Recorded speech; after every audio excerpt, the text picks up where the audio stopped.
Podem mudar, né? Diga. Eu vou te interromper só porque eu sou implicante mesmo. Eu vou usar uma palavra que eu sei que você adora. Ah, jura? Então o Flamengo e o Renato, eles têm a obrigação de ficar com essa vaga. Isso não dá um adoro essa beijinho, palavra. não? Eu sei. Então, eu não consigo olhar para um Flamengo e Grêmio, né? Assim como se fosse um Flamengo e Inter. Mas você acabou de falar que tá tudo do lado do Flamengo. Eu acho que tá tudo do lado do Flamengo. Eu acho que tá tudo do lado do Flamengo. Chamar de obrigação, até porque, enfim, a gente precisa ver como é que vão estar as coisas daqui a 18 dias, né? Isso? São 17, 18 dias.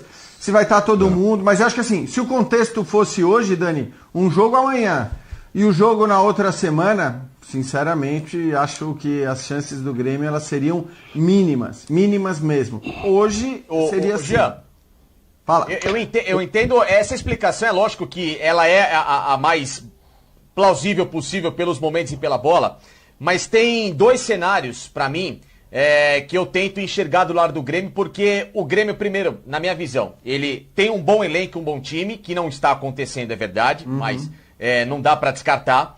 E segundo, o Grêmio precisa de um fato novo nessa temporada, que talvez possa ser essa Copa do Brasil, pra virar de vez, entre aspas, essa chave. Porque não dá pro torcedor do Grêmio, pra gente que analisa futebol, admitir que o Grêmio esteja na zona do rebaixamento não jogando nada com esse time que tem. E que foi montado pra ser campeão da Libertadores.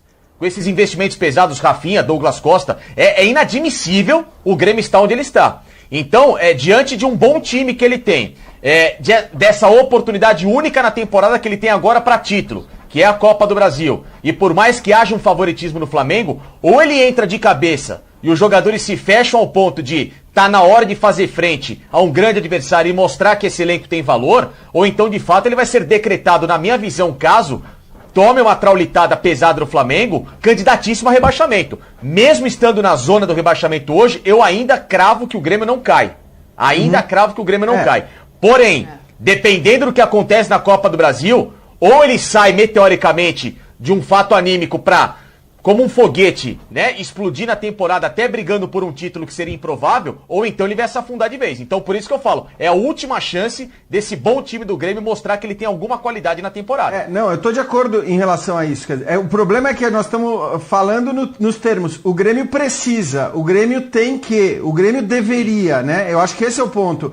Porque, tô de acordo com você, a gente fez ali os palpitões no começo do Campeonato Brasileiro, colocando na ordem lá, e o Grêmio, sei lá, acho que a maioria de nós colocou em quinto, né, sexto, por aí, de quarto a sexto. Provavelmente era por aí que se imaginava que o Grêmio deveria estar, e ele não está. Então, eu tô de acordo que a régua desse Grêmio é muito maior do que o que a gente está vendo, e também concordo que esse jogo tem que ser usado, esse confronto tem que ser usado para isso. Eu discordo terminantemente de quem acha que a situação está muito complicada no brasileiro, então não pode olhar para a Copa do Brasil. Tem que olhar para o brasileiro para não correr. Isso não existe. Claro, isso nesse caso não tem nem discussão. O Grêmio tem que ir com a força máxima, tem que priorizar nessas semanas de confrontos com o Flamengo esses jogos, até porque, de fato, como você disse, uma eventual eliminação do Flamengo, hoje muito improvável, poderia mudar a história do Grêmio na temporada. Vocês acham que o Borja é um fato novo? Também. Será que o Borja é um fato novo no Grêmio?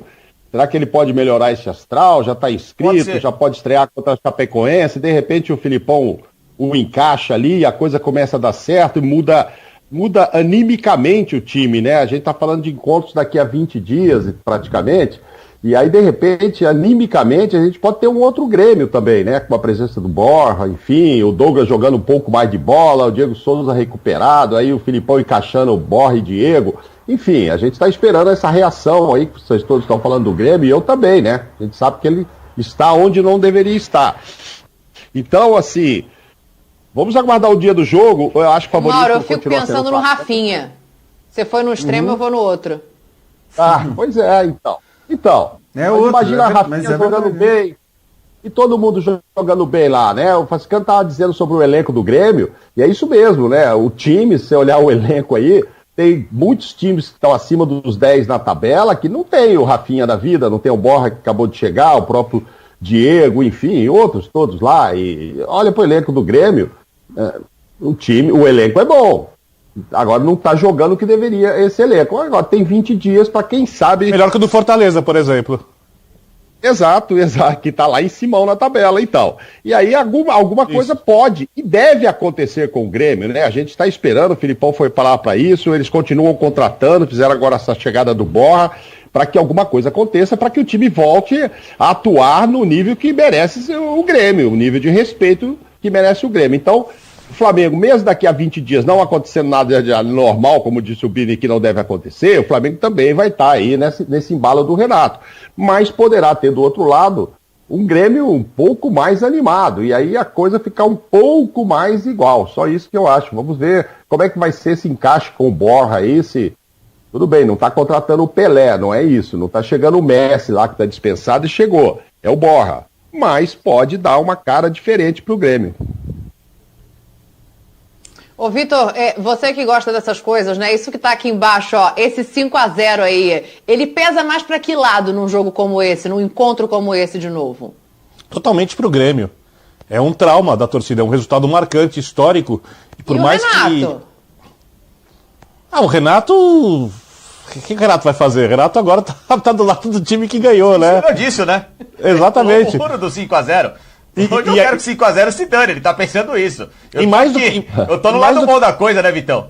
E eu acho que ele fez uma coisa muito inteligente, que quando a gente fala da parte tática, foi muito humilde da parte do Renato, que é usar mais ou menos o jeito que o time que jogou contra ele. Ele não tentou deixar a marca dele tática, o jeito Renato de jogar futebol, não. Ele viu o que funcionou contra ele, viu que não funcionou tão bem assim contra os dois treinadores, e com algumas mudanças ali de posicionamento pequenas, mantendo o princípio, a filosofia de jogo, do perde e pressiona, do jogo agudo, de troca de passes rápidos, de troca de posição, deu a liberdade aos jogadores para fazerem exatamente aquilo que eles fizeram quando eles passaram por cima do Grêmio do Renato. Então eu acho que isso pesa totalmente. Aliás, o trauma é tão grande que, se a gente for lembrar, naquela mesma temporada, depois o Flamengo foi com o time reserva jogar no Sul e ganhou por 1-0, o Gabigol foi expulso até naquela partida, os gremistas reclamaram demais de um pênalti, quer dizer, tem uma coisa ali engasgada, né, nos gremistas. É lógico que você eliminar o Flamengo da Copa do Brasil não vai apagar o que aconteceu, porque para você conseguir dar o troco no futebol, você precisa pegar numa Libertadores e atropelar o adversário de novo. Mas esse é um jogo muito mais de rivalidade pessoal para os gremistas que para os flamenguistas. Os flamenguistas também querem ganhar muito do Grêmio. É lógico que isso provocou uma rivalidade. Mas eu diria que enquanto o flamenguista vai, vou usar uma gíria aqui, tirando uma onda para o jogo, vai ali pegar o time contra quem eles ganharam várias vezes, né, ultimamente, o gremista vai com a faca nos dentes. Porque ele não aguenta mais perder do Flamengo. E mais uma eliminação vai ter um peso muito maior para o Grêmio do que teria para o Flamengo, que no final das contas continua favorito na Libertadores, continua sendo um dos favoritos no Campeonato Brasileiro. E, óbvio, não quer perder do Grêmio por causa da rivalidade, mas eu diria que para o Flamengo esse é o terceiro, na hierarquia de importância, é o terceiro torneio mais importante da temporada. Os outros dois são mais relevantes. A gente está vendo escrito aqui embaixo, né, que o Grêmio não tem bom retrospecto recente contra o Flamengo. São 6 vitórias do Flamengo e 2 empates, Facincani. A gente estava olhando, agosto de 2018, né, foi a última vitória do Grêmio. Não, e Dani, é completamente compreensível porque nesse período justamente começa a derrocada do Renato com o elenco do Grêmio. A falta de sintonia, o time já bastante desgastado, precisando se reoxigenar, ele não conseguindo mais extrair daquilo que ele sempre foi mestre em recuperar os jogadores, porque o time entrou numa postura muito mais comodista e que precisava, claro, de novos ares para alguns atletas e isso não foi feito, então também corroborou demais com essa situação do Grêmio, que acabou tomando 2 eliminações muito traumáticas na Libertadores, não só o 5-0, mas teve a do Santos no ano passado, levando 4 na Vila Belmiro, com o momento do Flamengo decolando, talvez no seu melhor momento nos últimos 40 anos, né? Numa equipe ganhando tudo, jogando um futebol de altíssimo nível. Então, esses embates eles foram até, entre aspas, injustos, porque o Grêmio, por mais que tivesse uma condição boa, ele tinha um adversário que estava voando, literalmente. Estava pegando o seu melhor no ápice dos jogadores, jogando contra o time que já estava muito mais cansado mentalmente com o trabalho do Renato, que poderia já ter sido interrompido. Para mim, o Renato perdeu o timing de ter deixado o Grêmio para fazer com que esse próprio Grêmio conseguisse se reorganizar. Demorou demais o Grêmio para enxergar que esse vínculo com o grande ídolo poderia já ter sido quebrado para as duas partes terem uma melhora naquele momento e evitar, claro, esses dois traumas, com o Flamengo que não soube, no momento em que perdeu o Jorge Jesus, enxergar o que de fato necessitava naquele instante. Que talvez não fosse a teoria de dois bons técnicos que por lá passaram, o Rogério e o Domi, mas sim talvez uma gestão de um grupo para manter animicamente uma equipe que já tinha ganhado tudo com ainda aquele mesmo espírito de 2019 que ficou perdido pelo caminho. Boa. E aí, olha, tem o seguinte também, a gente está falando aqui de Grêmio, né? Só que o Flamengo vai ter outro gaúcho pela frente já no final de semana, vai jogar com o Internacional, aí a gente já volta para o Campeonato Brasileiro, porque esse jogo é antes do jogo com o Grêmio. O Renato ali, Mauro, vivendo essa fase dele espetacular, 100% de aproveitamento. Ontem, né, com o time, não sei se a gente chama de time B, tinha menino ali, mas é um time competitivo para o Campeonato Brasileiro até, se entrar para jogar, acho que concorre ali, e o Internacional vivendo a fase que vive, né? Para a gente continuar nesse confronto de Flamengo com gaúchos aí, vamos começar a projetar essa partida, Mauro.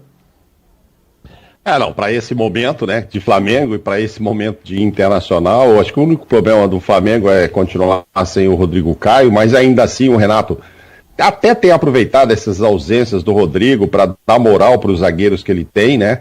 Tanto para o Gustavo como para o Léo. Ontem jogou com o Bruno, mas os titulares na ausência do Rodrigo devem ser Gustavo e Léo Pereira. O Flamengo é favorito, está em casa. Eu acho que assim, o Inter, eu não estou olhando para a tabela, né? A gente está olhando para momento. O Inter até está ali no meio e tal, mas acho que é mais um jogo para continuar o embalo do Renato.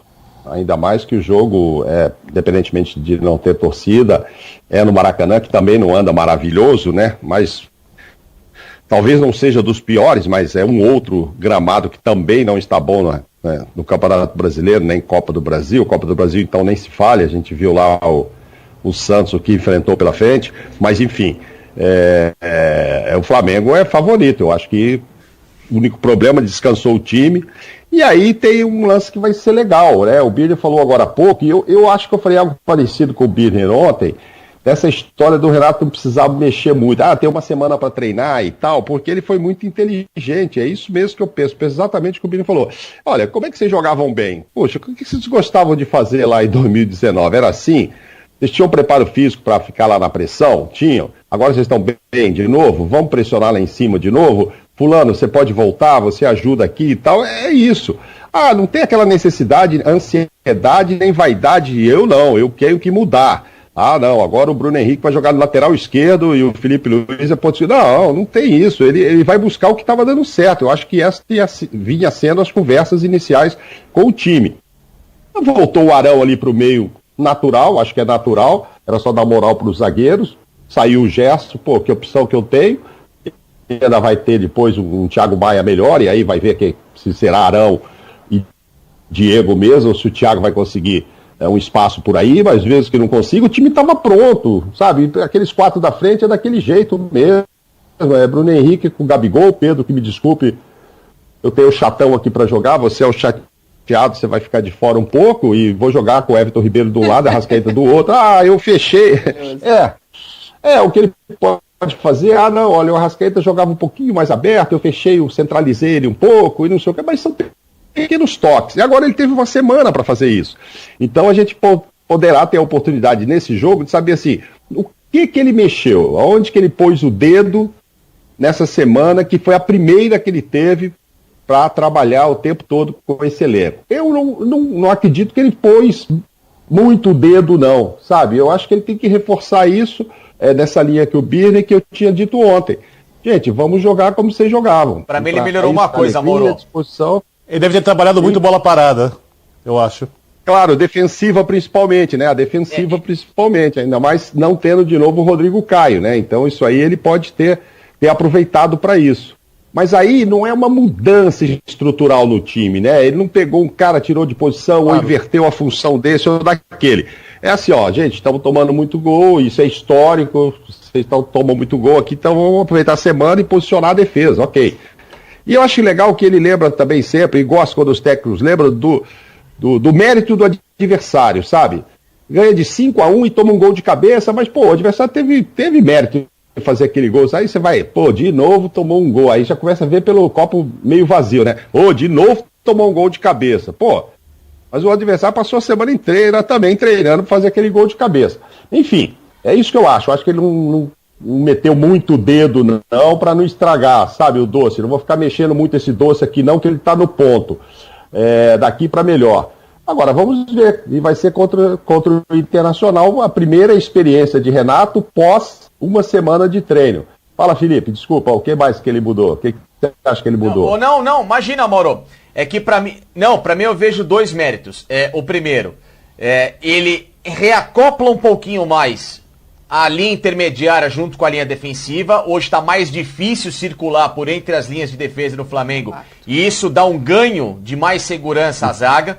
Por isso esse crescimento recente do Gustavo Henrique e de um setor que era bastante contestado porque necessitava até recentemente de um atleta improvisado para ter um equilíbrio, que era o Arão junto com o Rodrigo Caio. Hoje os zagueiros do Flamengo conseguem ter um pouquinho mais de liberdade para jogar, também por causa dessa organização temporária que tem dado certo.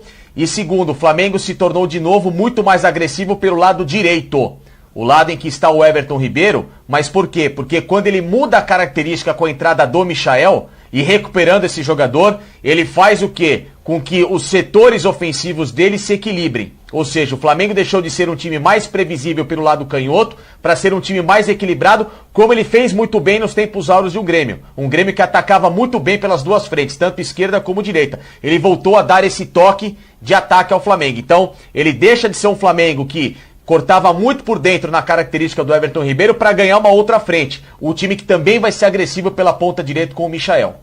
Sim. Olha, a gente está falando aqui desse Flamengo, né? E aí elogio. O Renato chegando com aproveitamento bom, o Renato trabalhando com essa semana livre, já que mandou um time alternativo para Natal. E isso me suscita uma outra questão aqui envolvendo o adversário, envolvendo o Internacional. E aí, Jean, eu queria que você me ajudasse aqui a esclarecer. Já que você não gosta de falar de futuro, Jean, vamos no passado, vamos no que já passou. Ano passado, esses dois times acabaram o campeonato ali, né? Brigando cabeça a cabeça pelo título do Brasileiro. E aí passaram por reformulações, tanto o Flamengo quanto o Internacional. O Internacional tá batendo cabeça, Jean. O Internacional tá numa sequência aí que parece que não acertou antes, não tá acertando agora com a Aguirre. Então, você consegue desenhar, assim, o que tem de tão diferente nessas escolhas? Claro, o elenco, a gente sabe, o do Flamengo, ele tem uma qualidade muito grande, mas que justifique isso aí que a gente tá vendo, ó, o aproveitamento de 30% contra 100% do Flamengo, uma diferença absurda de gols marcados e sofridos, se a gente for entrar nessa questão aí, então, coitado do Internacional, hein, Jean?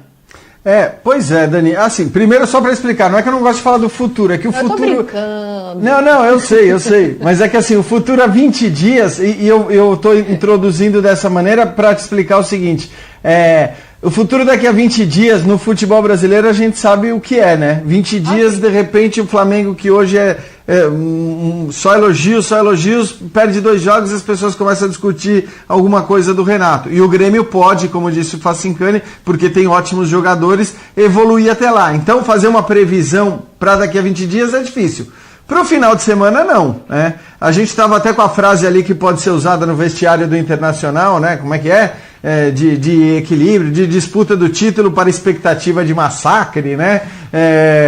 Mas, de fato, hoje você olha para esses dois times e vê uma diferença gigante. Porque tudo que a gente falou para o Grêmio, em alguma medida, vale para o Internacional também. Ninguém esperava ver o Internacional a 3 pontos da zona de rebaixamento.